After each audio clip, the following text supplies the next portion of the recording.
Welcome to Remedy of the Week. My name's Mindy. I'm a naturopath and herbalist. Each week I bring you a new remedy or herb that I like to talk about and explain how I use. Alright, so today we're talking about a herbal medicine.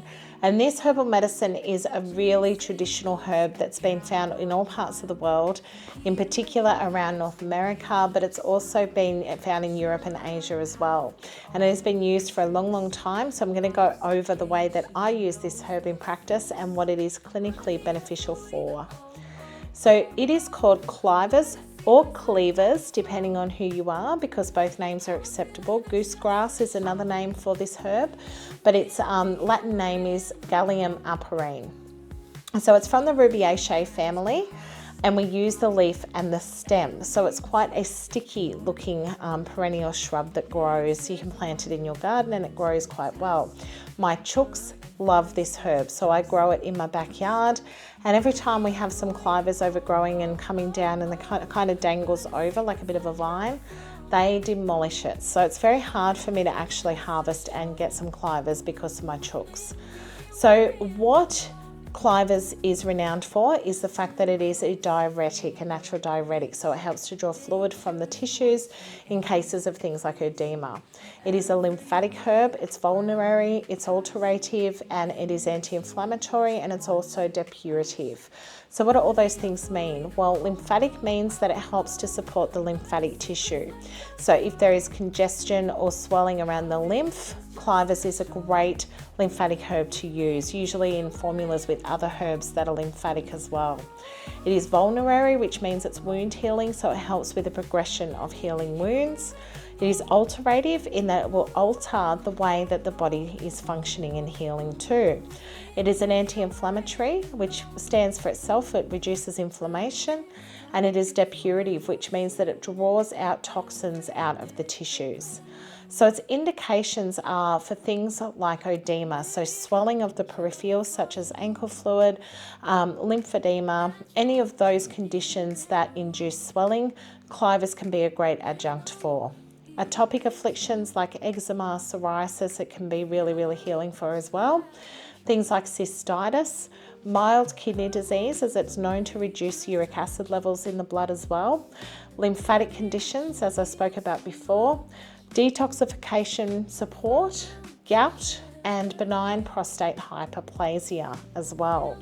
So that's quite a good list. I use it for lots of different things, but I do find my number one reason for using Clivers in clinic is for edema and for skin conditions.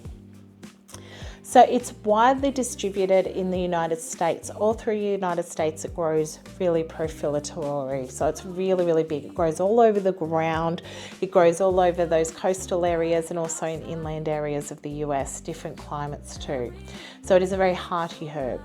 But it's also found, different Gallium species are native to Europe, Asia and North Africa as well. But it grows in moist, shady, wooded areas next to streams and riverbanks and thrives in rich, moist, alkaline soils. So we have it growing in a raised bed when we plant Clivers with really rich soil, but our chooks do love it, so we don't get to harvest very much of it. So it is a diuretic that reduces edema-related swelling in the hands, feet, eyelids, face or breasts. Long-term consumption aids in treating dysuria, bladder irritability and benign prostate hypertrophy, which means basically enlarged prostate, and nephritis or kidney disease or kidney infections. It can be used as a short-term diuretic to treat urinary tract infections as well, just to clear things out. But it also supports the elimination pathways of the kidneys to reduce byproducts, so detoxification protocols. Clivers can be a wonderful adjunct for those as well to clear congestion and metabolic debris out of the body. So it is really, really good in treating conditions such as gout, arthritis and kidney stones that are a result of uric acid buildup. So due to its diuretic and lymphatic properties, Clivers is considered a depurative or blood cleanser and an alterative as well. So it is a cooling lymphatic herb that reduces swelling and tenderness in the lymph nodes. So what are some of the constituents that are found in Clivers? coumarins. So coumarins are found in a whole lot of different herbs, but we know that it's found in a lot of our grass herbal medicines. It's found in hay. So that smell that you get when the grass is being cut is a coumarin. So that is what we know. And when you smell Clivers, I'm going to open it up and show you at the end of this. It has that real coumarin smell, that real grassy smell to it. So it has tridoglycosides as well, and they are particular types of glycosides that are very specific to Clivers. It has tannins, phenols and flavonoids. So it is quite a constituent-packed little herb because it does do a wide variety of different things. So I like looking at the constituents of the herbal medicines because I find that I know why it's doing what it does. So what is the evidence around Clivers? Clivers is a very traditional herb, so it hasn't been as widely studied as some of our other herbal medicines. And most of them have been in vitro, so they haven't been necessarily looked at in humans themselves. So an in vitro study, the chemical composition and immunomodulatory activities of Clivers ethanolic extracts were analysed. So the extracts were obtained at 3 different strengths by maceration. Maceration means to break them up. 20%, 60% or 96% ethanol. So we have different strengths of alcohol that draws those constituents out of our herbs. All of the extracts showed that they help stimulate the transformational activity of immunocompetent blood cells, meaning the cells that mediate the immune response were able to be challenged or to be transformed. Overall, the extract, which was 96% ethanol, was shown to be most active when supporting the immune response. So sometimes higher percentages of alcohol can extract more constituents out of our plants. So similarly, another study investigated the immunostimulatory activity and antioxidant potential of a raw infusion of Clivers and the different bioactive fractions. It was shown that Clivers caused significant immunostimulatory, so not just modulatory, it also stimulated the immune system, and antioxidant scavenging activities. This gives evidence how Clivers works as a topical remedy for skin infections and wounds, which is one of the ways that it's traditionally used.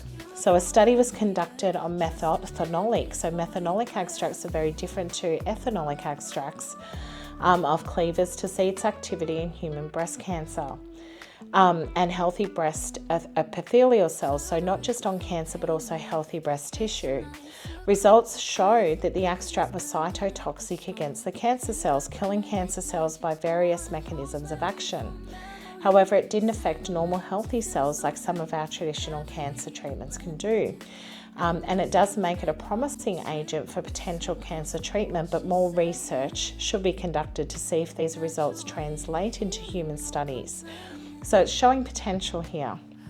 And so the hope is that some of these herbal medicines will be investigated for their ability to be able to provide alternatives and also ways for people to use to help them prevent cancer and also for them to look at treating it if need be. All right, so Clivers is a herb that's been used for centuries in the United States, Europe and Asia for a range of conditions, but we do need to do more research on the way that it works. But, you know, a lot of my clients I use Clivers on to help with their skin conditions, to help with their wound healing, help with lymphatic congestion, and mainly I use it for edema, so swelling of the tissues. And I find that it is a beautifully tolerated, rounded herb that can be used in many conditions without any side effects, and it's usually really, really easy for people to take because the taste isn't as full on as some of our other herbal medicines in this area. So I'm going to show you a look at Clivers that I use in clinical practice so you can see. So I have an extract here, and I love the extract because I can use it in different formulations with different herbs. I find that it combines well with other anti-edema or anti-lymphatic herbs as well. So I'm just going to show you what the extract looks like. It smells like those coumarins that I spoke about before, like that grass just being cut. All right, so when we pour it into in here, we can see that it's not as dark as some of our other herbs that I've showed you in Remedy of the Week before. It's a little bit lighter in colour. It kind of has a bit of a tea colour to it, but it is beautifully coloured and it smells so strong. It smells like that fresh cut grass, but it's really, really lovely and really, really easy to put in compounds. So it's not as offensive as a taste as some of the other herbs. And I find you can also use Clivers in some topical applications. So I often mix it in a vitamin E cream, and then I can use it with other things like essential oils, probiotics, things like that to make remedies, make creams to help people with topical applications. So that's Clivers there, but it's also found in a complex.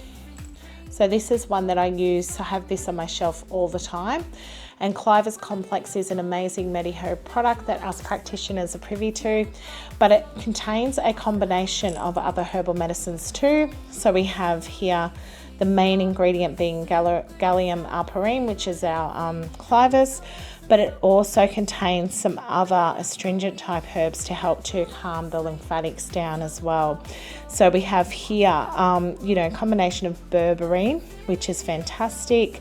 And there are other types too. So I just go through that, and I'm really focused on the Clivers here, but they work together as a group. We've got some Oregon grape that works in here really well. So they are wound healing, but they're lymphatic in nature. So for skin conditions, I'll often draw on this one with a gut protocol, with a diet protocol, and I find that this helps to heal the body a whole lot more than something alone, than a standalone product, to get the wounds healing quicker, to get the lesions in psoriasis cleared up faster, and to help the skin overall to feel better. So that's my presentation on Clivers today. I hope you've enjoyed that. If you have any questions about Clivers, or if you'd like to tell me your experience with taking Clivers, please let me know. That'd be fantastic. Thanks for watching.